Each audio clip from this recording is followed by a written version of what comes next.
ታውቀዋለህ። እግዚአብሔር ረጅም እድሜ ከጤና ይስጥህ። ሴቷ እንግዲህ ሰራተኛ የተባለችው መናገር እራሱ አልፈለገችም። ያው አስጠንቅቋት ሲወጣ ሰው ያው ያውቃል ስራውን ስለሚያውቅ ለሰው ስለኔ አታውሩ ብሏቸው ሊሆንም ይችላል። እንግዲህ ልጅቷ በጣም እንዳያብያችሁት በጣም አስቸጋሪ ሁኔታ ላይ የምትናገረውን ራሱ አታውቅም።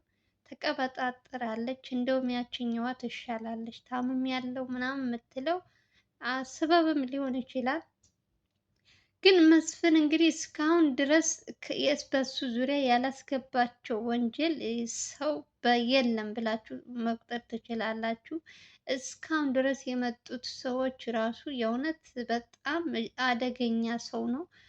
ይህ ሁሉ ሰው ምንም በማያውቀው እንግዲህ በአንድ ተንከሲስ የሆነ ሰውዬ ወንጀል እያሰራቸው ህይወታቸውን እያበላሸባቸው ያሉት የእውነት ይሄ ሰውዬ ተገንቶ ምን አይነት ቅጣት ነው የሚገባው? ቅጣት ከቅጣት በላይ ሲያንሰው ነው። የእውነት የሰውን ስቃይ የሰው በደል ይህ ሁሉ ምንም ማያውቁትን ምንም በማያውቁት ብር እኮ ያታልላል እኮ አንዳንድ ጊዜ ችግር መርፌ ያስውጣል ሲባል አልሰማችሁም? በችግር ሊሆን ይችላል እነዚህ ሰዎች ብርን አታሏቸው ሊሆን ይችላል። ዋናው ትልቁ ኃላፊነት መውሰድ ያለበት የነዚህ ሁሉ መቀጣት ያለበት ግን መስፍን ነው። እሱ ከየትም ከየትም ያመጣው ብር ሰርቶ አይደለም ያመጣው ብር ከየት እንደሚያመጣው ሁላችንም እናውቃለን ብሩን።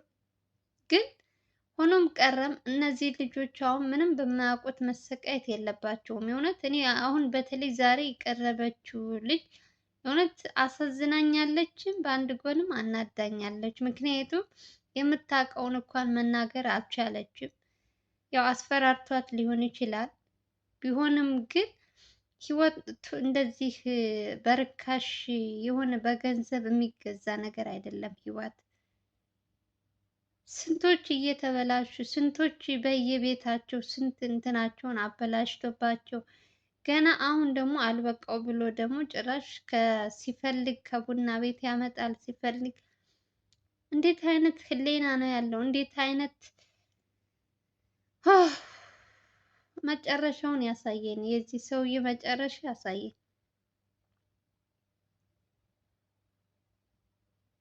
እኔ እኮ ለምንድን ነው ደግሞ ፊታቸው የሚሸፍኗቸው? የእውነት ፊታቸውን ራሱ መሸፈን የለበትም እኮ። እንደውም የዛሬው አልተሸፈነም አሪፍ። ምክንያቱም ይሄ እነዚህ ሰዎች ለሌላ ሰዎች እንደዚህ ሲያቸው እንኳን ለሌላ ትምህርት ይሆናሉ።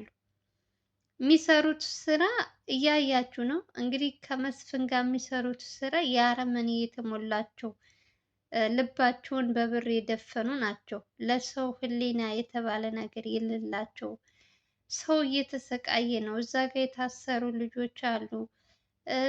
ስንት እንደዚህ እንኳን ብትያቸው ምንም በቃ ገንዘብ አንዳንድ ጊዜ የእውነት ድህነት ይግደለን። እግዚአብሔር ነው የምላችሁ። በሰላም የሰላም እንትን ተንፍሰሽ የሰላም አየር እንትን ብለሽ ከብታድሪ ይሻላል። የሰው ገንዘብ መጥቶ ከሚያስጨንቅሽ እንቅልፍ ከሚነሳሽ።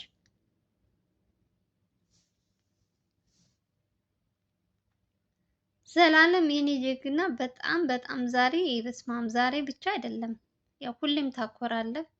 ክፉ ነገር አይንካህ። እንግዲህ ሰው ቤት ስትሄዱ ደግሞ መጠንቀቅ አለባችሁ። ቤት ውስጥ ምን አስቀምጦ እንደሚሄድ አይታወቅም። እንደዚህ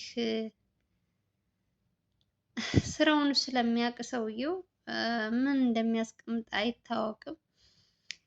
እንግዲህ ከሰው በታች ደግሞ ፈጣሪ ይጠብቃችሁ። ብቻ ከሱስ እኔ እንጃ የእውነት ከባድ ነው።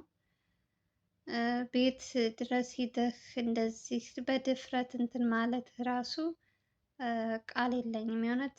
ያው እናንተ እንዴት አድርጋችሁ ሰውን እንደምታወጣጡ በደንብ ታውቃላችሁ። ግን ለራሳችሁም ጥንቃቄ ማድረግ አለባችሁ። ሰውን ለማዳን እናንተ እየተሯሯጣችሁ ነው። ግን የእናንተም ህይወታችሁን አሳስባል። ያው የማንም ሰው ህይወት ያሳስባል። ለራሳችሁም ጥንቃቄ ብታደርጉ ደስ ይላል። የኔ ጀግና አንበሳ እውነት አንበሸበሸው። በቃ እኔ ሲሯሯጥ በጣም የፈራሁት ነገር መስፍን ነው ብዬ ነበረ።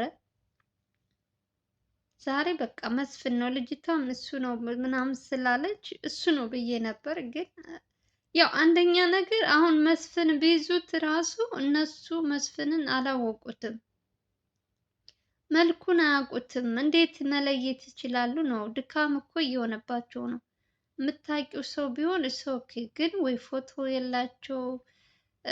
አንዳንዴ አሁን እስካሁን ድረስ እንግዲህ በመስፍን ነው እያሉ ስንት ሰው ይዘዋል። ግን ሲጣራ ደግሞ እሱ አይደለም እና ትንሽ ከባድ የሆነባቸው አሁን እንትናቸው ስራቸውን ያከበደባቸው የመስፍንን መልኩን ያለማወቃቸው ነው። በጣም ያስቸገረ ይመስለኛል። ያው ብዙ ወንዶች አሉ እየተያዙ ነው፣ ግን የትኛው መስፍን እንደሆነ ምንም ሊታወቅ አልቻለም። እና ከባድ ነው ብቻ። በምን አይነት ሁኔታ ነው አሁን የመስፍንን ፊቱን እንዴት አድርገው ነው ማወቅ የሚችሉት?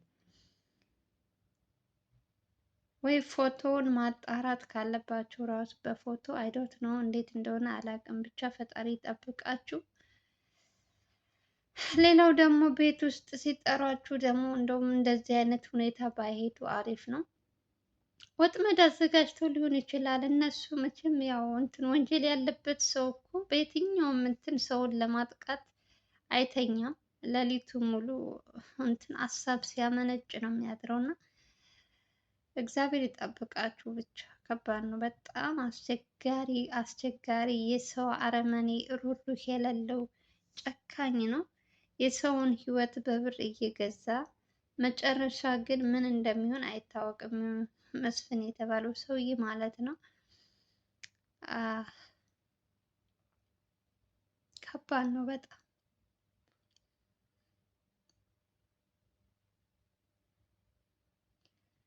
እስካሁን ድረስ ራሱ ትክክለኛ መረጃ እንትን አይሉም። በቃ ማለት አንደኛ እነሱ በእነሱ መፍረድም ሁለት ልብ ነው እንትን የሚሉት። አንደኛ የእሱን እንትን ለመናገር የራሳቸው እንትን ያሳስባቸዋል። ሁለተኛ ደግሞ እኔ እንጃ የሰጣቸውንም ብራቸውን ያስቡ ይሆን የእሱ ምን ያመጣብን ብለው ያስቡ ይሆን አላውቅም። ትክክለኛ መረጃ ለመስጠት እንግዲህ የተያዙት እንኳን ከሱ ጋር ሲሰሩ የነበሩት እነሱ ራሱ እንኳን ትክክለኛ መረጃ ለመስጠት በጣም አስቸጋሪ ሁኔታ ነው። በጣም ብዙ እንትን ነው የሚያለፉት እና ያው አንድ ጊዜ ሰው ስህተቱን አምኖ የሰራውን እንትን ማለት ካለበት ያው ማንም ሰው እስካሁን ድረስ ሰው እንደሚያሰቃይ አናቅም። ላይነግራቸውም ይችላል። በእነሱ መፍረድም አንችልም። ምክንያቱም በማናውቀው ነገር መፍረድ አትፍረድ ይፈረድብሃል ነው። መፍረድ ቀላል ሊሆን ይችላል፣ ግን በዛ ቦታ ደግሞ ስትሆን ደግሞ ትንሽ ይከብዳል፣ ይጨንቃል። ያው እንግዲህ ብር ብዙ ጊዜ ብር ያሳስታል። በብር የመጣ ህይወታቸውን እንደዚህ እያበላሹ ነው እና ከባድ ነው። በጣም አስቸጋሪ ነው። ኢትዮጵያ ውስጥ እንዴት መጨረሻችን እግዚአብሔር ያሳምረው ብቻ። ምን አይነት እንትን እንደገባብን አላውቅም። የአሁኑ ደግሞ እስካሁን ድረስ እኔ ስንት እንትን እከታተላለሁ። በጣም ብዙ እንደዚህ እንደ መስፍን አደገኛ እና ጨካኝ ሰው እኔ አልገጠመኝም። የእውነት በጣም ብዙ እንደዚህ አይነት ልክ እንደ ልዑልና ዘላለም የሚሰሩ ወንድሞች አሉ። ግን እነሱ እንደዚህ የአረመኔነት ጥግ እኔ እንጃ የእውነት አላየሁም። ብቻ የአሁኑ በጣም ትንሽ የሚከብድ ይመስለኛል። የሚራራም ነገር የለውም ሰውየው። እንግዲህ በሱ ዙሪያ ደግሞ እያመጣ ወንጀል እያሰራቸው በማያውቁት ነገር ስንቶች አሁን ተቀጡ። እስኪ አስቡ። እስካሁን ድረስ በመስፍን የመጡ ሴቶች ከሴት ወንድ፣ ከአስተማሪ እስከ ተማሪ፣ ከዶክተር እስከ ስንቱን ነው በሱ በገንዘብ እንትን እያለ በጣም ምን እንጃ የእውነት አስቸጋሪ ነው ብቻ። ሁሉም የቅጣቱ ማግኘት አለበት። ማንም ሰው የዘራውን ነው የሚያጭደው። እሱም መቀጣት ያለበትን ይቀጣል። ግን ዛሬ ግን በጣም አስደስቶኛል። መስፍን ተይዞ ቢሆን እንደው እነሱ ራሱ ከዚህ እንትን ተገላግለው ማህሌትና ወንድሟን በምን አይነት ሁኔታ እንዳሉ የእነሱም ነገር ያሳስባል።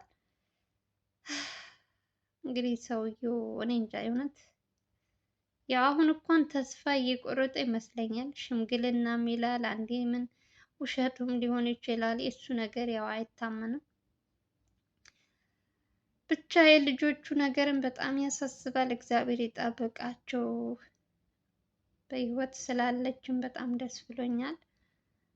ከባድ ነው ብቻ ምን አይነት ጉድ እንደሆነ አላውቅም። ኢትዮጵያ ውስጥ ምን አይነት የጨካኝ አረመኔነት ሩርህነት የሚባል ነገር የለም። በቃ ገንዘብና ገንዘብ ነው ሰው የሚያሳድደው። ብቻ ለሁላችንም ልቦና ይስጠን። ለማንኛውም ጋይዝ የዛሬው ቪዲዮ ይመስል ነበረ። ከተመቻችሁ ስትገቡ ላይክ እና ሼር ሰብስክራይብ ማድረጋችሁን እንዳትረሱ። ለምታበረታቱኝ እህት ወንድሞቼ ደግሞ ከልብ ነው የማመሰግነው። ሰላም ፍቅር ተመኘውላችሁ። በየትኛውም ዓለም ያላችሁ የሰው ዘር በሙሉ ሰላማችሁ በዚህ ትርፍ ይበል። እንወዳችኋለን። ስትገቡ ሁላችሁም ላይክ ያደርጋችሁ ጀምሩ። እንዲሁም ለቤቴ አዲስ ከሆናችሁ ደግሞ ሰብስክራይብ አድርጉ። እናመሰግናለን። ባይ ባይ።